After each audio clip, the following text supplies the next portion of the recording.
सुरेंद्र अग्रवालला 28 मे पर्यंत पोलीस कोठडी सुनावण्यात आलेली आहे। ड्रायव्हरला धमकावल्याचा सीसीटीव्हीशी छेडछाड केल्याचा सुरेंद्रवर आरोप आहे। आरोपींची एकत्र चौकशी करायची आहे असं आता पोलिसांचं म्हणणं आहे।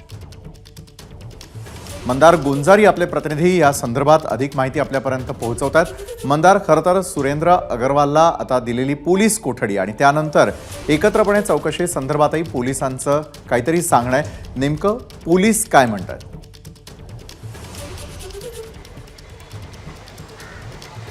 पोलिसांनी हेच सांगितलेलं आहे की जेव्हा अपघात घडला तेव्हा सुरेंद्र अग्रवालनी, विशाल अग्रवालनी त्यांचा जो अल्पवयीन नातू आहे सुरेंद्र अग्रवाल यांचा, याला वाचवण्याचा प्रयत्न केला आणि त्यासाठी गाडी हा अल्पवयीन मुलगा नाही तर त्यांच्या सोबत असलेला ड्रायव्हर गंगाराम पुजारी हा चालवत होता हे गंगारामला सांगायला सांगितलं पोलिसांना।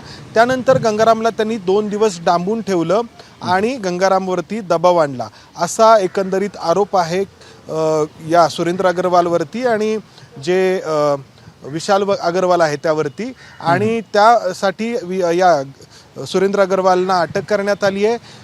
विशाल अग्रवालला कालच न्यायालयीन कोठडीत पाठवण्यात आलं आहे, पुण्यातील येरवडा कारागृहामध्ये रवानगी करण्यात आली आहे। आणि पोलिसांनी हे सांगितलं की आता ह्या दोघांना, बाप लेकांना समोरासमोर बसून या दोघांची चौकशी करायची आहे आणि त्यासाठी पोलीस कोठडीची मागणी पोलिसांकडून करण्यात आली आणि न्यायालयाने ही पोलीस कोठडीची मागणी मान्य देखील केली। त्यामुळे आता सुरेंद्र अग्रवालला पोलीस कोठडी मिळाल्यानंतर उद्या रविवार असल्यामुळे परवा म्हणजे सोमवारी पोलीस येरवडा कारागृहात असलेल्या विशाल अग्रवालचा देखील ताबा पुन्हा स्वतःकडे घेणार आहेत आणि विशाल अग्रवालची आणि सुरेंद्र अग्रवालची समोरासमोर चौकशी करण्यात येणार आहे।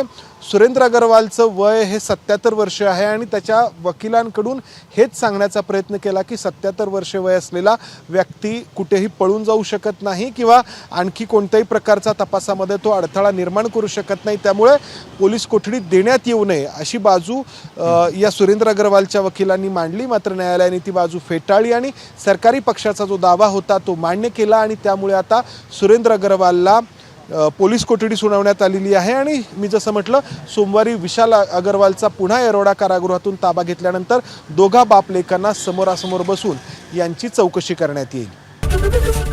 एबीपी माझा, उघडा डोळे बघा नीट।